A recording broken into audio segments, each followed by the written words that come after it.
Hello everyone, welcome to another episode of 10 for the Chairman.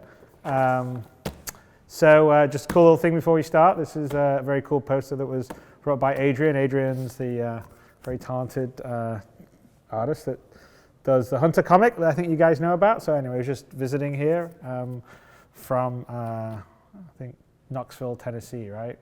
So anyway, he just came by to say hi. I dropped this off, so very cool, awesome, thank you so much. And the comics, cool, they sort of post them online as well and stuff. So anyway, but that was cool, I quite like that. But this is 10 for the Chairman. For those of you that don't know, this is where I take 10 questions from the community and answer them to the best of my ability, and not specifically just from the community, but from subscribers.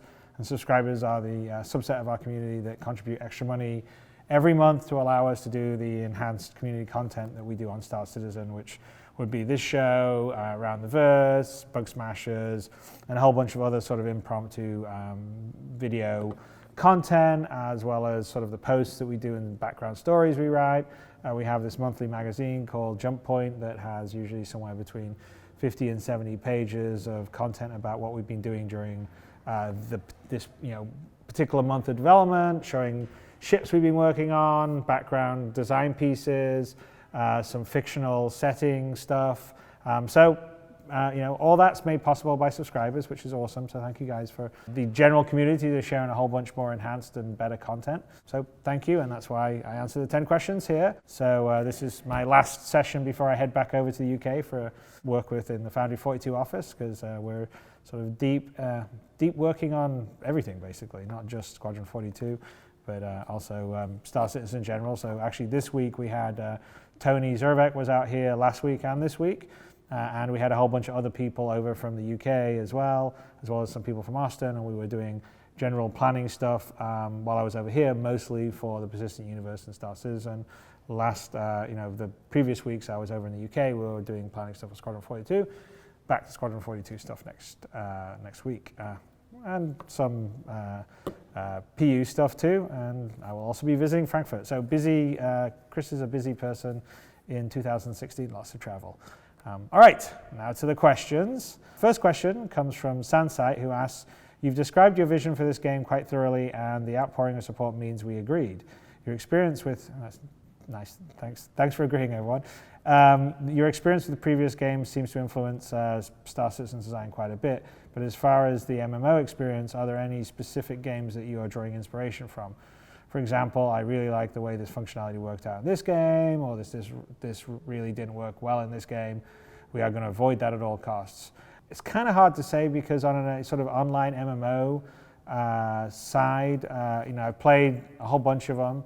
I've always found it very hard to sort of really kind of get into it, say, in the way that, say, people spent years playing World of Warcraft. And I think partly it's, I sort of wanted the world itself to sort of feel more real. So like one of my biggest complaints with sort of the old school MMOs or sort of what sort of rose up with EverQuest onwards was I sort of felt like everything was a bit of a theme park ride, and the world sort of seemed very sort of static, and you ventured around and you would go to the castle and kill the evil demon, and everyone else was going to the same castle killing the same evil demon. It sort of didn't feel like it was a real world as much. And so one of the big goals with Star Citizen was to try and we're still obviously working pretty hard on this because we're not there yet, but to build a world that's more emergent, more dynamic, and sort of feels like it's got persistent places, locations, characters, and you felt like you could be part of the fabric of it, and your actions potentially could have some impact on how the world or the story, universe unfolds during your playtime. And I felt like I'd not really seen sort of the bigger online games be able to do that. I mean, there's elements that, EVE actually on its side actually had some really nice stuff in terms of allowing the players themselves to sort of generate a lot of the drama and therefore the content for the game. And that definitely is partly an inspiration that happens in Star Citizen, just in terms of making it very sort of player-centric. So not necessarily a fan of all the EVE mechanics and all the rest of the stuff, but I do think it's really good to sort of have your player base generate a lot of the potential action and drama and missions. And you could even see it right now in 2.1 if you're flying around, even though we don't have that much stuff going on and there's some basic missions, players themselves are sort of almost creating missions out of nothing. Oh, look, I'm stuck out here at Port Korea. Can someone come and rescue me and take me back to Port Olisar? And that kind of stuff is great because the actual actions of the players cause other, can cause other things or other players to respond to them in certain ways or do certain things. And so very much the focus of sort of the structure of the Star Citizen persistent universe is around how to push that, right? How to get people to play together and do things together, or how they could be in potential opposition or in opposition to NPCs, and their actions will cause reactions. And I think doing that will create a much more dynamic universe, and something I think that we won't be sort of overwhelmed with trying to provide content for, because we can never keep up building new sort of scripted content to keep up with the demand of how quickly people can sort of play through the content. And I think that's the lesson you'll have seen if you look at World of Warcraft. The new expansion comes out, everyone re-ups, and now they're back up to 10 million people playing it. They blast through all the content, and bam, it's back down to 7 million or 6 million people playing it. And you sort of see that as a pattern in sort of the more the older school MMOs. And I don't think you really see as much of a pattern in something like EVE, which is a bit more dynamic. So that definitely is one of the sort of fundamental ideas or goals. In terms of sort of play style, I mean, I've definitely liked you to sort of earn the rewards you want in the game. So, if you think of Demon Souls, I've used this as a sort of example, but that's a pretty unforgiving game. But when you actually achieve something, you really feel like you achieved something because it was hard to get there and you risked a lot when you got there. And I think that is what another like longer term goal that I want to make sure is for Star Citizen, is that you don't feel like everything's just given to you and everything's easy. I mean, you feel like if you're going out to earn some money on a dangerous mission, you can earn some really good money, but also you're really risking a lot when you're doing that. And I think that combination of that really works well with sort of this sort of reactive sort of sandbox design. I mean, to some extent, DayZ had a bit of that where, you died, you lost everything, So people really were, it's sort of the emergent player behavior that came from that was fairly interesting. I'm not sure where necessarily is going to be anywhere close to as harsh as that, but it definitely sort of highlighted the fact that, the advantages you can get from permadeath in terms of people feeling like invested in what they work for. And so all those things are sort of bubble together into what I want to do with Star Citizen.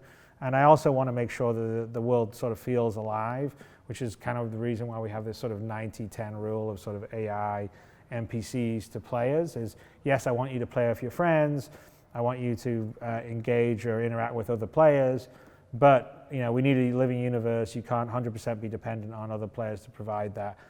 So having 90% of your population be AI means that as you move around this universe, there are traders going about their trade runs no matter what, pirates doing piracy no matter what, mercenaries protecting people, or escort missions, or bounty hunters going after people, miners mining, explorers exploring. All this is happening like it would in a real world, no matter what the player base itself is doing. I mean, the player base can influence what, say, these NPC groups can do, but you sort of feel like you're in a live world, and the NPCs will react to you depending on what you do in the same way that maybe the players will. And I think putting all that together, hopefully, will create a dynamic universe that will just feel more alive and more real than a lot of the past online games. We'll see. I mean, we're not quite there. I'm pretty encouraged by just the feeling of running around in 2.0 and 2.1 and kind of seeing what players are doing and seeing where it is when we've got such a basic bare bones in there. So I know with all these extra things we're going to layer it in, with the detail and fidelity we're going to do, it's going to be an experience like no other one. I hope, anyway. That's the goal, but it feels actually pretty good. We've got a lot of things to do, obviously, along the way, and to make things like the user experience more friendly and welcoming to the new players, but also make sure we keep the challenge and depth up for the more experienced players. And so these are all things that I've talked about before and that we're working on. And that was a very long answer for this first question, but it was a pretty open-ended question. All right, next question comes from Kalik. I was wondering how docking with other ships would work. For example, RSI ships have the docking collar extended out to make a secure seal. On the Freelancer, though, it seems to be more like what you would see on a submarine. Will, for example, the Constellation series be able to initiate docking with other ships, while others will not? So on the docking collar side, so that's something that's on our schedule. We want to get the docking collar together. We haven't fully fleshed out the design. The idea would be to sort of have kind of a, in most cases, a unifying sort of telescoping tunnel that can connect to them. Maybe not all ships would have them, so obviously like RSI ships like an Aurora could quite easily dock with a Constellation. But potentially it wouldn't necessarily be as easy to do. Perhaps an Aurora doesn't dock with a Freelancer. You have to get outside, EVA over, and then go in through the airlock on the Freelancer. So generally, we kind of think that in most cases, the bigger ships with the airlocks would sort of be able to do the airlock kind of docking, and the smaller ones may or may not be able to do. But we've still got to work the sort of mechanics and features out of that. So it's hard for me to sort of give a blanket statement other than to say that I don't think it's going to be consistent that everything could dock with everything else. So if ships have got standardized docking rings and stuff, then there's a good likelihood that those ships can dock together. Next question comes from Void Hunter, who asks, we have heard many great things about the repair and item system. My question is, during a fight, will we have time to do all of the wonderful things? Once a Constellation starts taking damage in a fight, it seems to have about 1 to 2 minutes before we are dust. So the goal would be to have the repair system and running around and doing stuff in the bigger ships have some effect. And it's really all kind of like a balance job. So right now I think the bigger ships like a Constellation or Retaliator in combat, we haven't fully balanced it out. They probably get destroyed, damaged a little too quickly for what they really should be able to do.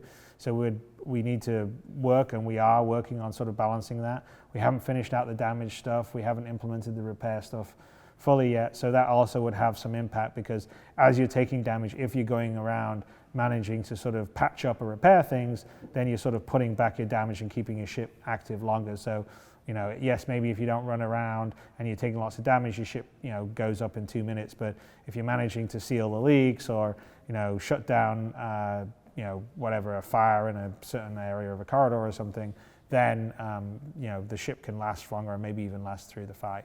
So that's sort of an ongoing task as we sort of roll out the repair system and the item system, which will be down the road here. I mean, we're quite far along on the item system 2.0 and a bunch of the functionality like the interaction, which is I think a question here later about, so I'll save the answer for that for then. We need to balance it so the multi-crew ship experience sort of definitely is more enhanced when you and your friends are playing and someone's flying, someone's in a turret, and someone's running around putting out fires, for instance.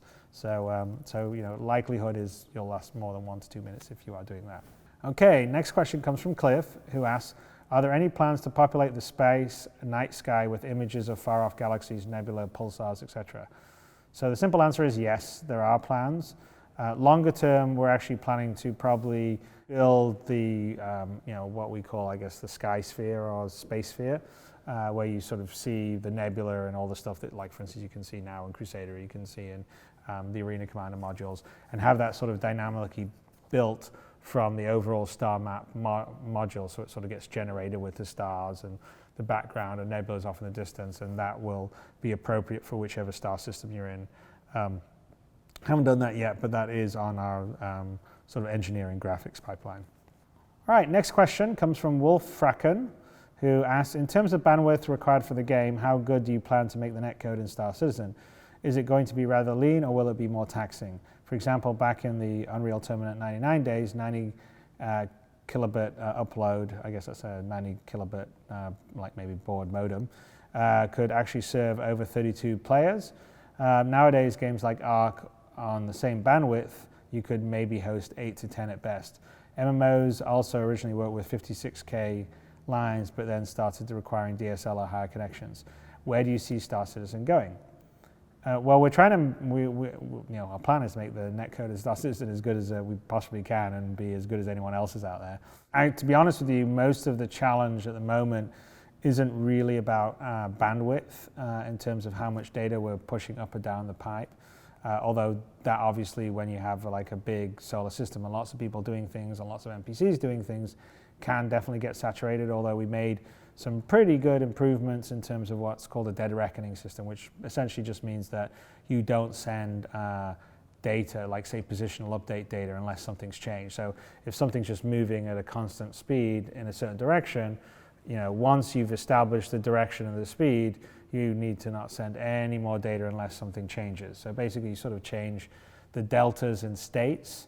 So not necessarily deltas in position, because you can already calculate the position based on a fixed velocity and direction. It's really the deltas and states. So if something changes in state, then you communicate it. And that's really sort of the fundamentals of a dead reckoning system, which is what we have on our sort of network bandwidth side. And we're sort of right now actually in the middle of a refactor on the system to have a much more sophisticated serializing and aspect system that integrates much simpler and better with the game code on a scalability basis, because unfortunately, CryEngine, and this is pretty much true of every engine out there, like Unreal and Unity and everything, is they're not, you don't buy off-the-shelf engines that are really sort of thinking about scaling for millions of players and thousands of concurrent players. They're usually sort of built for, okay, well, we need a 16-player or 32-player multiplayer match, and that has very different demands than so what we'll need in sort of Star Citizen and Persistent Universe. So we're sort of refactoring things to scale better, doing things like putting the network communication, messaging into a thread, doing a better job of it. It is kind of threaded already in CryEngine, but we want to do a better job of it. So that's all stuff that we're doing. But really the biggest challenge is the actual updating of these objects. So not necessarily even much the network bandwidth, but the amount of CPU time it takes to simulate and update the objects, and obviously the GPU time to render them. And so when you have, like an example, like I think people have played 2.1 and 2.0, and if people, everyone spawns into the game and then they all go to one area, well, the performance is much better there than it would be if they all went to, say, 6 different areas and 6 different sets of AI all spawn, because what's happening on the server is it's running all those AI and all those players and all these different locations. And so it actually has a very heavy sort of update loop. And then why the game can slow down is because since the server now is dropping to, say, 10 frames a second instead of what we want it to be, 30 frames a second, it's sending less frequent messages out to the clients. And so the client sort of feels like it's sluggish because it's not getting enough of update, or things are rubber banding. And so those are all the things that so there's a lot of making the updates more efficient, obviously making the rendering better, streamlining the netcode to be really only sending the things that are deltas, and making sure that it's like well threaded in terms of communication, and making sure there's good sync points in the update. So those are all things that we're doing because we need to scale it for the size we want. So I think we'll probably try to utilize as much bandwidth as we want, but up until now it's been less about sort of bandwidth, assuming obviously you've got a broadband connection, and much more about sort of server performance and client performance. So we're really sort of focusing on the things that will improve that, and then we'll probably be back to trying to optimize the data packages that we're sending over the network, because now maybe they need to be smaller so we can get more information across. So that's sort of the process, but the goal will be to have something that's world class. So we're working pretty hard towards that, and there's a lot of pretty talented people focusing on that. So there you go. All right, next question comes from Blade of Akiri, spelled A-K-I-R-E. So I don't know if I pronounced it right, but who knows. Will we see mode switching for manned turrets? For example, if the turret is targeting the same vessel as a pilot, then trying to keep the crosshairs on the target from the turret is extremely difficult. Being able to switch to a ship relative targeting mode would allow the turret personnel to make the choice dependent on whether they are targeting the same target or a different target. So we do have 2 modes. There's sort of the kind of relative targeting mode in a turret when you're flying it, which basically has the turret trying to keep its orientation irrelevant of which way the pilot's flying. Of course, it can't always keep its orientation based on the limits of the turret. And then there's a normal one where you basically are just rotating or pitching your turret relative to the ship itself. And so if the pilot turns around 180 degrees, your turret essentially will have moved around 180 degrees. They are both those. I can't remember whether it's Control-C or Alt-C that switches between the relative and non-relative mode in the turret. And there probably was a point where it was broken. I have seen stuff recently actually on the forums where people were like, oh, you can go to relative mode and here's the thing. So I think that sort of indicates it maybe back up and working. I know turrets for us is actually one thing that we're working to improve. So that mode needs to be better and will be better. B, turrets need to be more responsive. We've sort of been working it. I think you'll see some stuff in 2.2 that will improve it a bit, and then we'll go forward with that, like better UI, having the targets, tracking a lot more information for your HUD, faster responding turrets, more natural, like if you're using your mouse, you're not like dragging it all the time. So all those are things, we acknowledge, because we actually want to make the turreting, the experience like manning a turret to be fun, and you're pretty effective at shooting people down. So you can be effective as because multi-crew ships are going to be much more about things like their turrets or their sort of missile loads, because they won't have the maneuverability to sort of necessarily get on someone's tail. You need to counter that otherwise. So you've got stronger shields, stronger armor, you've got turrets that can point in different directions, you've got heavy missile payloads that can do damage. So all those are things that we are working on to make better, and it's sort of be an iterative process, because there's just so much stuff to do that everyone sort of sometimes feels fairly overwhelmed, but don't worry, it will get there. And I think that will be, that's one of the hallmarks of the game is meant to be the multi-crew experience, where you're on a ship, you and your friends flying it, people are running into the turrets, jumping into a snub-nosed fighter, running around, putting out fires, replacing blown fuses, all working together as a team to operate efficiently in combat. And I think that, again, will be one of the things that will set Star Citizen apart, because that will be done and simulated at a fidelity that you don't normally see. And it should be really rewarding to work together as a team to, beat off these attackers or take another ship out. Okay, next question comes from DJ Artyom, who asks, is there going to be an option with regards to playing music tracks while in flight, as previously seen in the Cutlass commercial? That's why we're called DJ Artyom. Well, we already have the ability to play some music when we're in the hangar, and longer term, yes, we'll it's a fairly simple thing to implement. Is okay, where's your music directory? Select some tracks. Not high priority, obviously, because we've got a lot more sort of basic core game functionality. But longer term, yes, we would probably have the ability for you, depending, and not all ships, but I would think that it could be like a cool upgrade where you've got the sort of the whatever you want to call it, the iPad or iPod upgrade, where you can play music like you saw in the Cutlass commercial. So that would be one of the tasks for the audio group and the UI group that would be behind some of the other more important tasks, like the positional VoIP stuff that we want to get working, and like a really sort of sophisticated dynamic mood music system, which we're working on. Next question comes from Shrike, who asks, you mentioned last week that the current plan is to continue the development of FPS on the Crusader map, and when the time is right, enable Star Marine with the FPS feature set functionality implemented at that time. Could you give us your thoughts on the continued development of Arena Commander? Is the continuation of spaceflight development shifting to the Crusader map from now on as well? I think the best way to think about it, because it does drive me crazy that people keep thinking of like Star Marine is a separate game, Arena Commander is a separate game.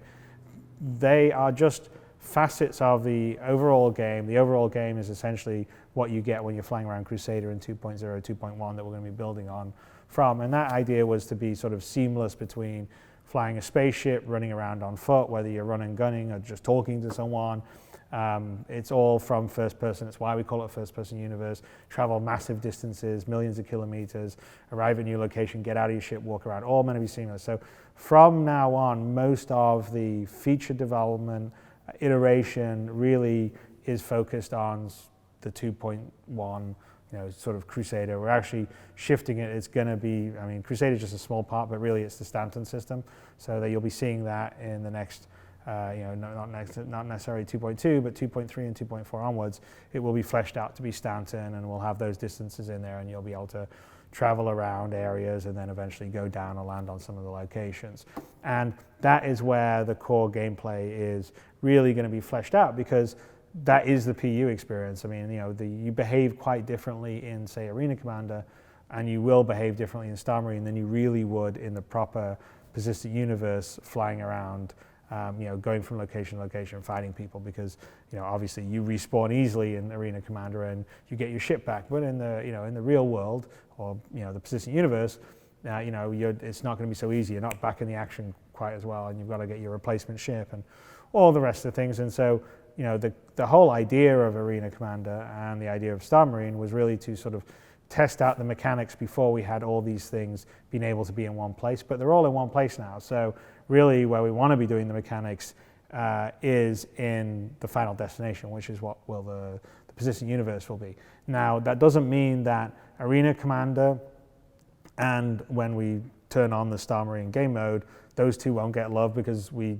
do understand that it's kind of nice to go in there and sort of just practice your combat skills and not have to deal with anything else and not have to worry about getting your insurance, shipped back and, reconfiguring your weapons again to the way you liked it and flying back. Because you'll respawn, like if you'll come to in a medical bay on the last sort of friendly planet you made, and that may be quite a distance away from like where you died. So we understand, like Arena Commander, you want some fast action, you want to get in there, you want to hone your dogfighting skills, you want to practice that. That's what that's good for. That's the same for Star Marine. That's all really about honing the FPS skills, exactly the same skills you'll be using in the persistent universe. That's why when I said last week we were talking about it, I was saying there's no difference. It's FPS is what it is. And I think I've seen all this noise about, they've just thrown all this stuff out. Well, no, we haven't thrown all this stuff out. It's just that we don't want to bring on all the pieces online until they're all sort of like the animations properly polished. And there's a bunch of little edge cases that had to be dealt with. The paradigm in development is that it's very easy to get 80% of the way there. It's the last 20% that takes 80% of the time. And I would say that a lot of the FPS stuff probably would fall into that category. And so we just want to make sure that it works smoothly. So, grenades and throwing it and gadgets and some of the other stuff that we showed before when we did some of the demos is all still in there. We just have it disabled at the moment because we need to make sure they're like polished and fully working well with all the other systems, because when you're in the sort of overall setup, you're not just doing FPS. We need to make sure that it all sort of works and plays well together.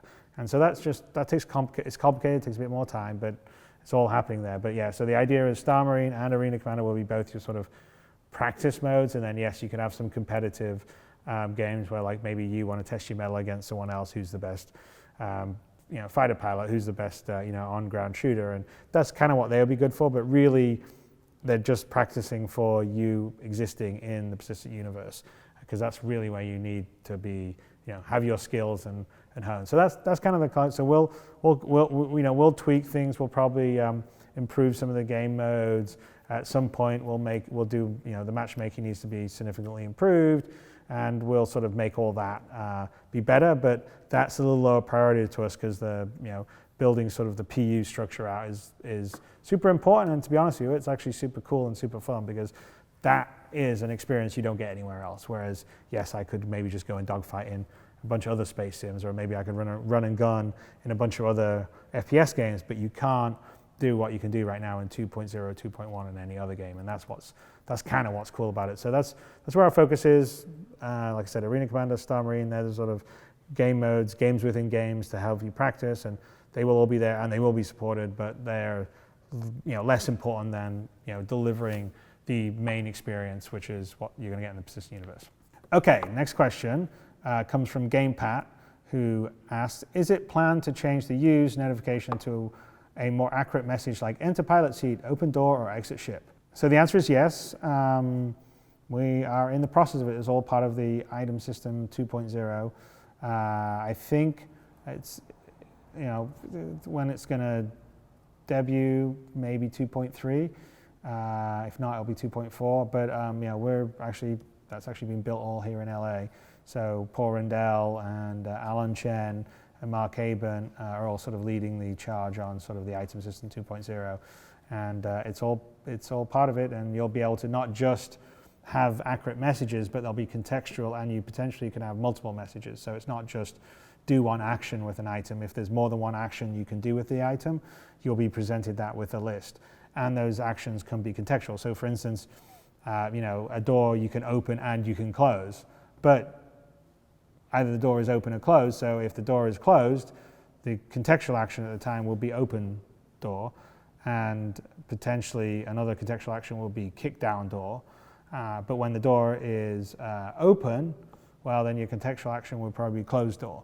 So that's kind of an example of sort of what the new item system. So it's going to actually allow you to do a lot more than we've done in the past. So you will be able to, not just on a general item basis, be able to have contextual actions. There can be actions tied to subparts of an action or a ship. So you can imagine a radio, and a radio has an on-off switch and it has a dial on it, right? Well, so the on-off switch and the dial will be two subparts. And if you're looking at the radio, if you're actually looking at the on-off switch, well, if it's off, the action would be turn radio on, and the switch would go and the radio would turn on, and vice versa. And then if you look at the dial, if the radio is on, then your contextual action would be, tune station. And maybe if you go right, it would be, go to station, I don't know, whatever, 102, and go left would be station 98. And so that will all be contextual. So you'll be able to do things to items, vehicles, parts of vehicles, items attached to vehicles in a way that you haven't been able to do yet, which sort of ups the amount of interaction you can do with the environment and how you can use the world. And I think it will actually allow for, again, a lot more sort of like cool gameplay. So, giving you an example on repairs, using items, here's a good example is, so, like on a bigger ship, you would have these pipes of, we have what we call our pipe system. So, you have power, say, connecting from the power plant to, say, turrets, because the turrets need to be powered, and weapons would need power, and they would also generate heat, which would go down another pipe, whatever. But let's just focus with power. So there's, we're on a big ship. There's 5 turrets on the ship, and the pipe from the power plant goes to the different turrets. But of course, they go through junction boxes, right? So and then we've been in a battle. We've taken damage, and one side of the ship got damaged, and there was interior damage, and boom, this junction box gone, and the fuse is blown on it. So now the power goes to the junction box, but can't go from there. So now there's no power going out from the junction box to the turret. So the turret on the rear of the ship has now gone down. Okay, you're like, wow, okay, well, we need to get our turret back up, or else we're dead in the water. So one of the crew members can run down to the junction box, and right now, say it's closed, so you can go, contextual action is open junction box. The door opens, you can see inside it. There's a fuse plugged in, and it's smoking, it's blown and burnt out. So you can look at it, and it can say, unplug broken fuse, or take broken fuse. So he takes it, now it's empty. And now if he went through his inventory, say if he was carrying like a new fuse, he could now equip the new fuse, and then looking at junction box, the empty fuse plug, he can plug it in. So then he would plug it in, power comes back up, turret goes back up, close the junction box, bam, turret on the back's up and running again. So that's sort of an example of the sort of things you can do with the new use system that we're going to do. And I think it's going to be super cool, and that will run throughout environments and ships, and just allow you to sort of have a lot more like kind of tactile interaction, which is really a big goal of what I want to do with Star Citizen. So there you go. All right, last question comes from Rando, who asks, I really enjoy the content you're releasing on the website, like the Arc Star map. It would be amazing to be able to tailor our character face in a similar way. Could we have external character model editing tools so we could work on them outside the client software? It's not a bad suggestion. I mean, we're not currently planning to do that. We're currently planning to allow you to sort of customize your character or face sort of in-game in fiction in Squadron 42. You'll be able to do it. And also we'll let you do it in the persistent universe. So, but if you go into one of these fancy medical facilities, sort of imagine it as a sort of futuristic sort of plastic surgeon, and you can reconstruct your face, and you can go to the interface and sort of determine what you want to look like, and go into the machine, and you would come out looking like that. So that's probably how we would do it. I don't know about releasing a standalone generator. I know the sort of Black Desert game did it, and they've got a pretty cool character generator thing. But we'll see, but likely since the actual face generation and the morph system and the whole facial setup we're using is very tied to CryEngine, we probably wouldn't be as easy just to do it in WebGL the same way we did the star map. So it probably will be just based on client for now, but you never know in the future, but I'm guessing we'll probably just be client bound on that. Okay, so there you go. That is the last of my 10 questions for this week's 10 for the Chairman. hope you found them useful, enjoyed them. I want to thank you to all the subscribers that make this possible. Also, thank you to everyone in the community that's backed Star Citizen and has enabled us to get to where we are. I mean, it's pretty incredible to be building a game of this scope and ambition with really, not a lot of limitation other than making it as good as possible, which I'm totally fine with. So thank you for enabling us. I mean, it's this year is going to be a fun but really busy year. But I'm really kind of happy to be sort of seeing these things starting to come together, and so I think you guys will be enjoying stuff over this coming year, coming months, and I'll be talking to you soon, although I'm sort of going to be off and on certain times because I'm go to UK and come back here. So when I'm here, I'll do 10 for the Chairman. When I'm in UK, I'm sort of over there, and we're not really set up to do 10 for the Chairman over there.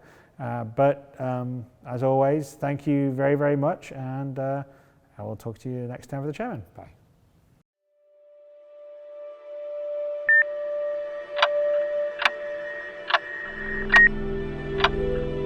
Hey guys, thanks for watching 10 for the Chairman. If you guys would like to see more episodes, go here. If you guys would like to subscribe to our YouTube channel and always keep up to date with all our video content, go here. And if you guys would like to watch episodes of Around the Verse, go here please. And I will see you in the verse. This video made possible by the ICC Stellar Surveyors and subscribers like you.